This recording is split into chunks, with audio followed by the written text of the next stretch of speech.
We took Graf Norden's body out into the November night under the stars that burned with a brightness terrible to behold, and drove madly, wildly up the mountain road.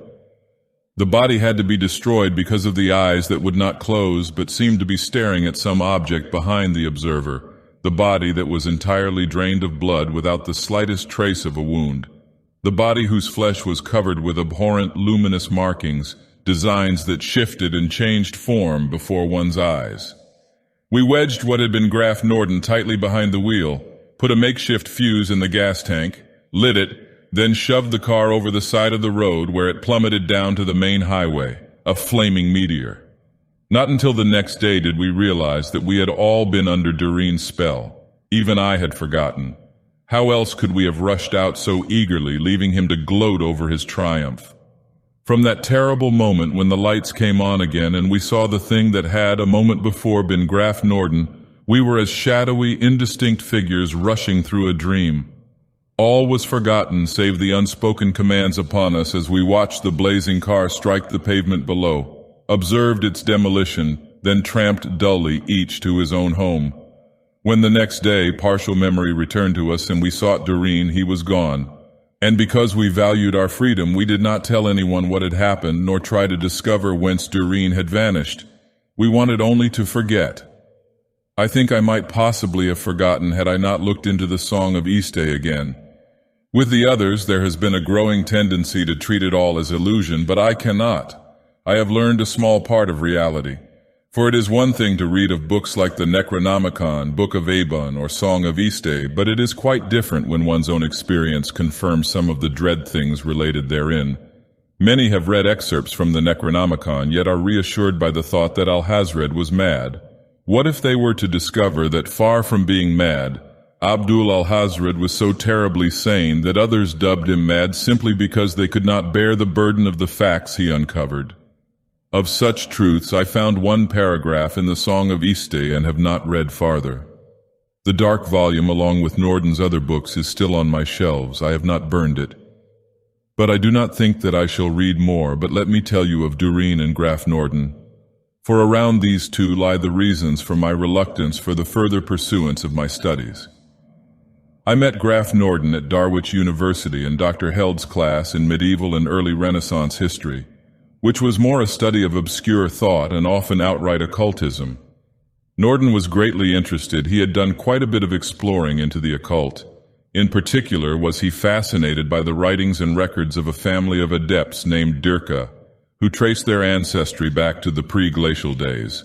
They, the Dirkas, had translated the Song of Iste from its legendary form into the three great languages of the Dawn cultures, then into the Greek, Latin, Arabic, and finally, Elizabethan English. I told Norden that I deplored the blind contempt in which the world holds the occult, but had never explored the subject very deeply. I was content to be a spectator, letting my imagination drift at will upon the many currents in this dark river. Skimming over the surface was enough for me. Seldom did I take occasional plunges into the deeps. As a poet and dreamer, I was careful not to lose myself in the blackness of the pools where I disported. One could always emerge to find a calm blue sky and a world that thought nothing of these realities. With Norden it was different. He was already beginning to have doubts, he told me. It was not an easy road to travel. There were hideous dangers hidden all along the way, often so that the wayfarer was not aware of them until too late. Earthmen were not very far along the path of evolution. Still very young, their lack of knowledge as a race told heavily against such few of their number who sought to traverse unknown roads. He spoke of messengers from beyond and made references to obscure passages in the Necronomicon and Song of Iste. He spoke of alien beings, entities terribly unhuman, impossible of measurement by any human yardstick or to be combated effectively by mankind. Doreen came into the picture at about this time. He walked into the classroom one day during the course of a lecture. Later, Dr. Held introduced him as a new member of the class, coming from abroad. There was something about Doreen that challenged my interest at once. I could not determine of what race or nationality he might be. He was very close to being beautiful, his every movement being of grace and rhythm. Yet in no way could he be considered effeminate. He was, in a word, superb. That the majority of us avoided him troubled him not at all. For my part, he did not seem genuine, but with the others it was probably his utter lack of emotion. There was, for example, the time in the lab when a test tube burst in his face, driving several splinters deep into the skin. He showed not the slightest sign of discomfort, waved aside all expressions of solicitude on the part of some of the girls, and proceeded to go on with his experiment as soon as the medico had finished with him. The final act started when we were dealing with hypnotism one afternoon, and were discussing the practical possibilities of the subject, following up the Rhine experiments and others. Colby presented a most ingenious argument against it, ridiculed the association of experiments in thought transference or telepathy with hypnotism, and arrived at a final conclusion that hypnotism, outside of mechanical means of induction, was impossible. It was at this point that Doreen spoke up. What he said I cannot now recall. Had ended in a direct challenge for Doreen to prove his statements. Norden said nothing during the course of this debate.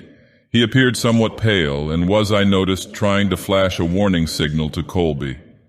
My frank opinion now is that Doreen had planned evoking this challenge. At the time, however, it seemed spontaneous enough. There were 5 of us over at Norden's place that night: Granville, Chalmers, Colby, Norden, and myself. Norden was smoking endless cigarettes, gnawing his nails and muttering to himself.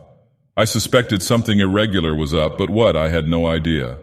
Then Doreen came in and the conversation, such as it had been, ended. Colby repeated his challenge, saying he had brought along the others as witnesses to ensure against being tricked by stage devices. No mirrors, lights, or any other mechanical means of inducing hypnosis would be permitted. It must be entirely a matter of wills. Doreen nodded, drew the shade, then turned, directing his gaze at Colby. We watched, expecting him to make motions with his hands and pronounce commands. He did neither. He fixed his eyes upon Colby, and the latter stiffened as if struck by lightning. Then, eyes staring blankly ahead of him, he rose slowly, standing on the narrow strip of black that ran diagonally down through the center of the rug.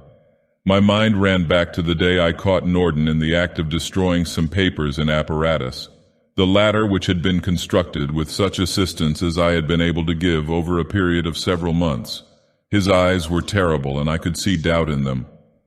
Not long after this event, Doreen had made his appearance. Could there have been a connection, I wondered? My reverie was broken abruptly by the sound of Doreen's voice commanding Colby to speak, telling us where he was and what he saw around him. When Colby obeyed, it was as if his voice came to us from a distance. He was standing, he said, on a narrow bridgeway overlooking a frightful abyss, so vast and deep that he could discern neither floor nor boundary. Behind him this bridgeway stretched until it was lost in a bluish haze. Ahead it ran toward what appeared to be a plateau. He hesitated to move because of the narrowness of the path, yet realized that he must make for the plateau before the very sight of the depths below him made him lose his balance. He felt strangely heavy, and speaking was an effort. As Colby's voice ceased, we all gazed in fascination at the little strip of black in the blue rug. This, then, was the bridge over the abyss. But what could correspond to the illusion of depth? Why did his voice seem so far away? Why did he feel heavy? The plateau must be the workbench at the other end of the room. The rug ran up to a sort of dais upon which was set Norden's table, the surface of this being some 7 feet above the floor. Colby now began to walk slowly down the black swath, moving as if with extreme caution, looking like a slow-motion camera shot. His limbs appeared weighted. He was breathing rapidly. Doreen now bade him halt and looked down into the abyss carefully, telling us what he saw there. At this we again examined the rug, as if we had never seen it before and did not know that it was entirely without decoration save for that single black strip upon which Colby now stood. His voice came to us again. He said at first that he saw nothing in the abyss below him. Then he gasped, swayed, and almost lost his balance. We could see the sweat standing out on his brow and neck, soaking his blue shirt. There were things in the abyss, he said in hoarse tones, great shapes that were like blobs of utter blackness, yet which he knew to be alive.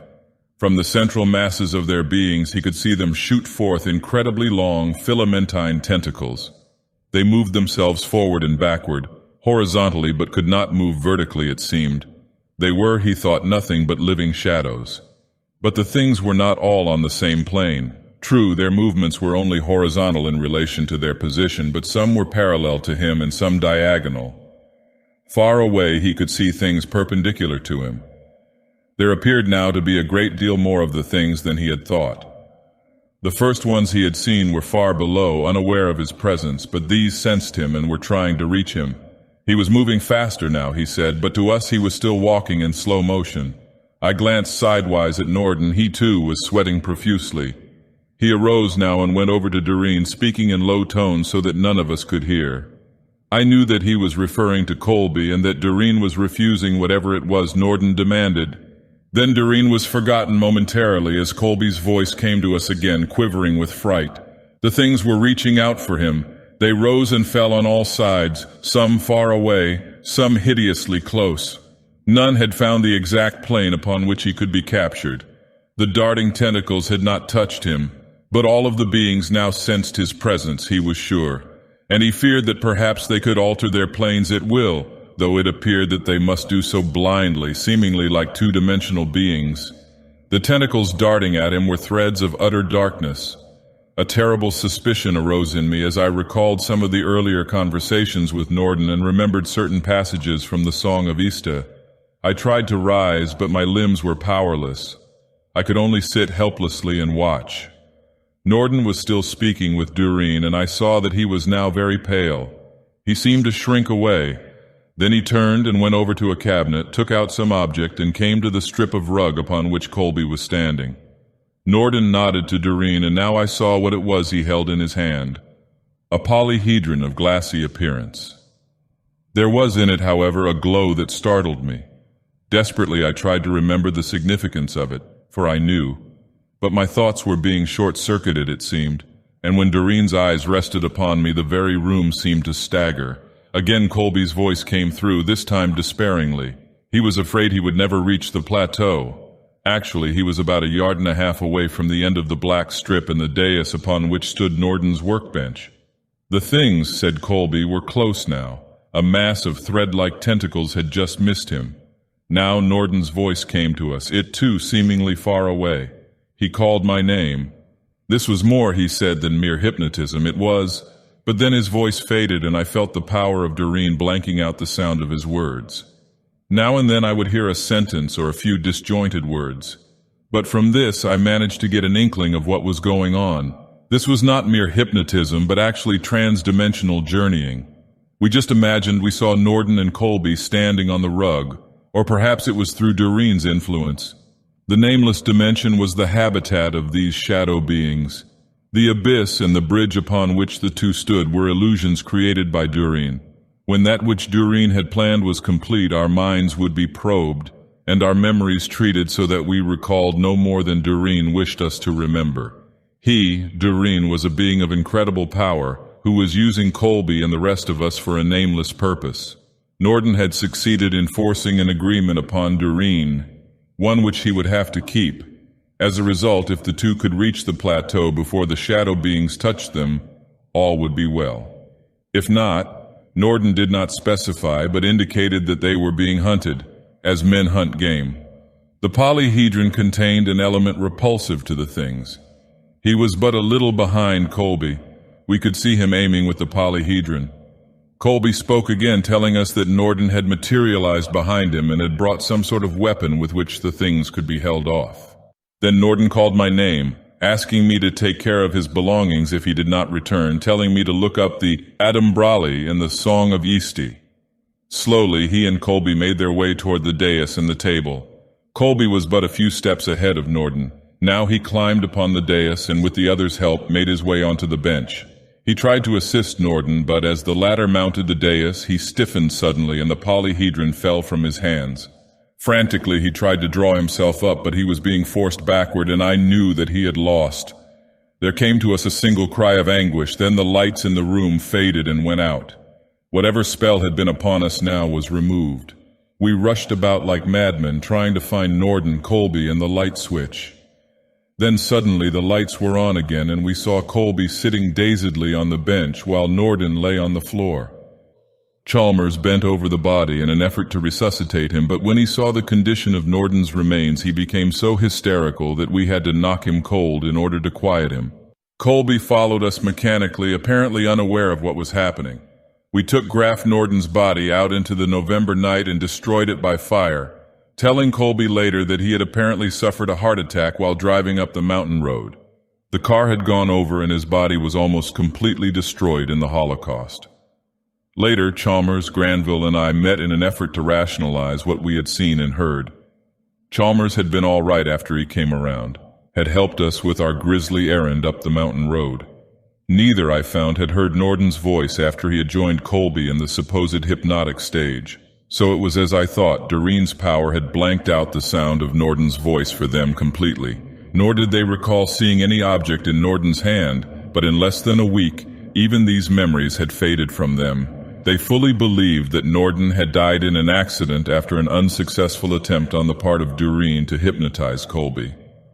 Prior to this, their explanation had been that Doreen had killed Norden for reasons unknown, and that we had been his unwitting accomplices. The hypnotic experiment had been a blind to gather us all together and provide a means of disposing of the body. That Doreen had been able to hypnotize us, they did not doubt then. The illusion of the abyss, they said, was just a cruel joke. It is no use telling them what I learned a few days later, what I learned from Norden's notes which explained Doreen's arrival, or to quote sections from the Song of Iste to them. Yet I must set these things down. In that accursed book is a section dealing with an utterly alien race of entities known as the Adumbrali. And these be none other than the Adumbrali, the living shadows, beings of incredible power and malignancy, which dwell without the veils of space and time such as we know it. Their sport it is to import into their realm the inhabitants of other dimensions, upon whom they practice horrid pranks and manifold illusions. But more dreadful than these are the seekers which they send out into other worlds and dimensions, beings of incredible power which they themselves have created and guised in the form of those who dwell within whatever dimension, or upon whichever worlds where these seekers be sent. These seekers can be detected only by the adept, to whose trained eyes their too perfectness of form and movement, their strangeness and aura of alienage and power is a sure sign. The sage Jalkanan tells of one of these seekers who deluded 7 priests of Niagogwa into challenging it to a duel of the hypnotic arts. He further tells how 2 of these were trapped and delivered to the Adumbrali, their bodies being returned when the shadow things had done with them. Most curious of all was the condition of the corpses, being entirely drained of all fluid, yet showing no trace of a wound, even the most slight. But the crowning horror was the eyes, which could not be closed, appearing to stare restlessly outward beyond the observer, and the strangely luminous markings on the dead flesh, curious designs which appeared to move and change form before the eyes of the beholder.